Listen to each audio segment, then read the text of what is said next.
लेकिन लेडीज़ को हर सेक्टर में आगे आना चाहिए और उनका भी ध्यान रखना चाहिए।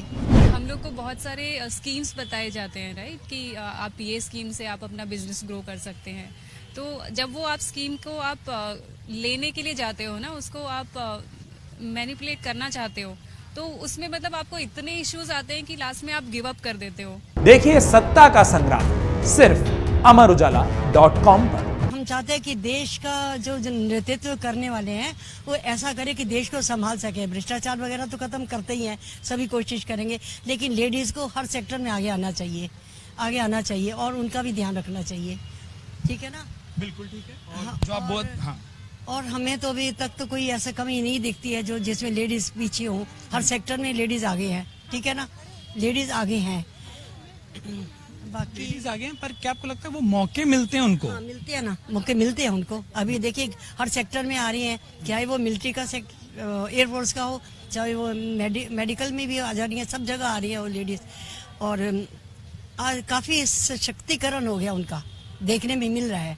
लेडीज काफी बोल्ड हो रही है और काफी अभी देखो कमांडो के रूप में भी आ रही हैं, है ना? बोल तो मैं इस बात से भी मान सकता हूँ कि जितने आराम से आप अपनी बात रख रही है ना कि हाँ बिल्कुल महिलाएं उस तरीके से। इसको भी थोड़ा चांस देना चाहिए हर सेक्टर में, चाहे वो आरक्षण का हो और चाहे वो पॉलिटिक्स में हो, सब में आना चाहिए उनको। जो आपने लास्ट पॉइंट पूछा, और अपना नाम भी बता दीजिएगा मुझे, बहुत अच्छी बात आपने कही कि उनको वो मौका मिलना चाहिए, पर आपको लगता है कैंडिडेट लेडीज क्यों नहीं होती फिर उतनी सारी कि हाँ यहाँ पर भी तो उतने मौके दो, उतने उम्मीदवार महिलाओं को खड़े करिए आप।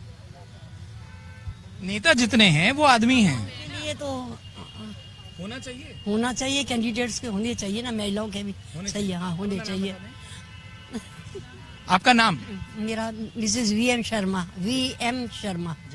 मैम, जो इनसे बात हुई थी और जिस पर आप करती है, इसके अलावा कोई भी ऐसा पॉइंट आपको लगता है कि ढेर सारे मैनिफेस्टो, ढेर सारे वादे नेता करते हैं, और मैं वापस कह रहा हूँ किसी एक पार्टी की बात नहीं है, कोई भी पार्टी हो, कौन सी ऐसी चीजें जिसका वो ध्यान नहीं देते? एक इशू है जो मुझे हमेशा मैं नोटिस करती हूँ। हम लोग को बहुत सारे स्कीम्स बताए जाते हैं, राइट, कि आप ये स्कीम से आप अपना बिजनेस ग्रो कर सकते हैं। तो जब वो आप स्कीम को आप लेने के लिए जाते हो ना, उसको आप मैनिपुलेट करना चाहते हो, तो उसमें मतलब आपको इतने इश्यूज आते हैं कि लास्ट में आप गिव अप कर देते हो कि ओके छोड़ो, चलो हम अपने तरीके से करेंगे। तो आई थिंक वो उतने बैरियर्स नहीं होने चाहिए, उसका कुछ एक मतलब प्रॉपर सिस्टम होना चाहिए जिससे वो इजीली हम ले सकें। इसको अगर मैं कनेक्ट करूं, जैसा मैम ने भी कहा कि आप अपने आप को काबिलियत अपनी साबित महिलाएं कर रही हैं, लेकिन वो प्लेटफॉर्म उतनी इजीली अवेलेबल शायद नहीं हो पा रहा, और इतने रोड ब्लॉक्स या इतने बैरियर हैं जिसके कारण अगर आपको बिजनेस करना है या आपको कहीं भी एंटरप्रेन्योरशिप करनी है, आप नहीं कर पा रही। यही आप कहना? राइट। और दूसरा एक ये है कि आपको पता ही है कि हम फीमेल जो होते हैं, पहले शादी हो जाती है, फिर करियर ब्रेक होता है, फिर बेबीज के बाद फिर से एक करियर ब्रेक होता है।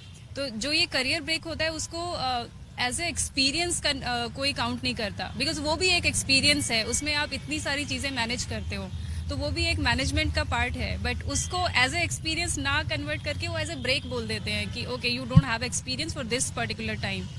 तो आई मीन उसको भी कंसिडर किया जाना चाहिए, बिकॉज उसमें हम बहुत सारी चीजें मैनेज करते हैं, इट्स नॉट ईजी। अगर आप ये वीडियो YouTube पर देख रहे हैं तो हमारे चैनल को सब्सक्राइब करें और बेल आइकन को दबाना ना भूलें। अगर आप Facebook पर ये वीडियो देख रहे हैं तो हमारे पेज को लाइक करें।